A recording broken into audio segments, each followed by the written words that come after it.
उल्लू और भूतों के सरदार का सपना। दिनकर नामक जंगल में एक पुराना सा बरगद का पेड़ हुआ करता था, जिसमें उल्लू का भी घर था। उसी पेड़ के नीचे एक हाथी भी रहता था, जिसका नाम झनकू था। एक जगह पर रहने की वजह से उल्लू और झनकू हाथी के बीच अच्छी दोस्ती थी। इधर हाथी सारा दिन जंगल में मस्ती करता था, कभी वो गन्ने खाता तो कभी अपने सुर में पानी भरता और अपने ऊपर फेंकता। उधर उल्लू सारा दिन सोता और रात होते ही झनकू के पास जाकर ढेर सारी बातें करता था। ऐसे ही दोनों का समय अच्छे से कट जाता था।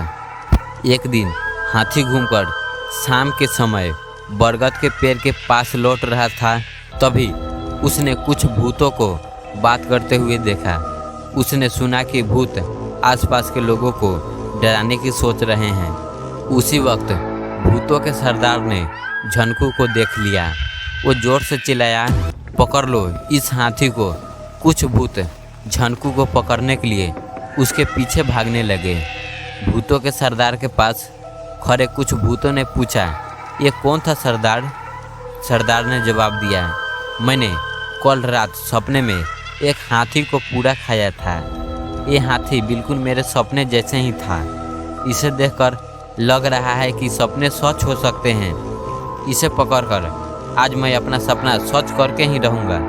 तभी हाथी को भूत पकड़कर सरदार के पास ले आए। झनकू ने पहली बार भूतों को देखा था। उन्हें देखकर वो डर गया। कांपते हुए झनकू हाथी की तरफ भूतों का सरदार अपना सपना सच करने के लिए बढ़ने लगा। झनकू के हाथ पैर ठंडे पड़ चुके थे।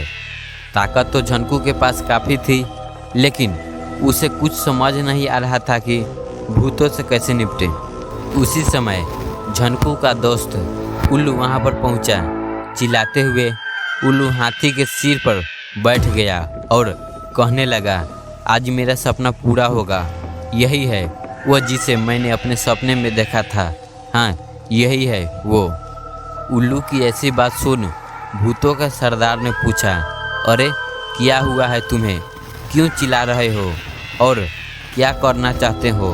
कौन यही और कौन सा सपना? जवाब में उल्लू ने कहा कि देखिए, मैंने कल रात सपने में देखा था कि मेरी शादी हो गई है।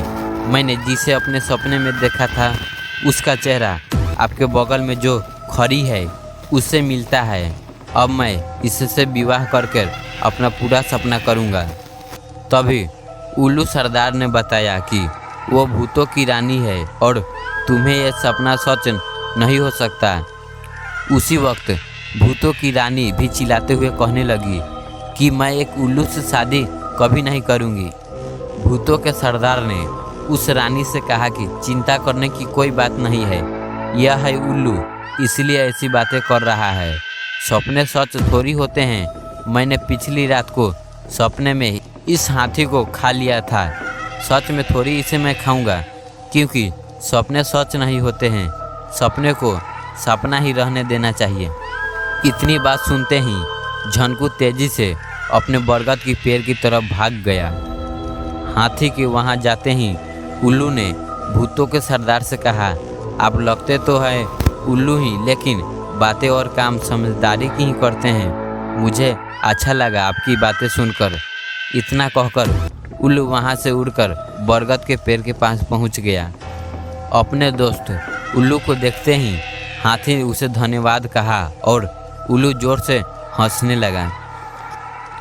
हाथी ने पूछा, क्या हुआ? उल्लू ने कहा कि मैंने भूत की बातें सुन ली थी।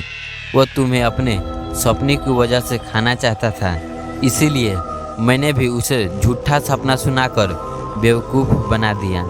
फिर उल्लू ने हाथी से कहा कि दोस्त, तुम्हें न तो मुझे धन्यवाद करने की ज़रूरत है और ना ही उससे डरने की। दोस्ती में धन्यवाद की जगह नहीं होती है।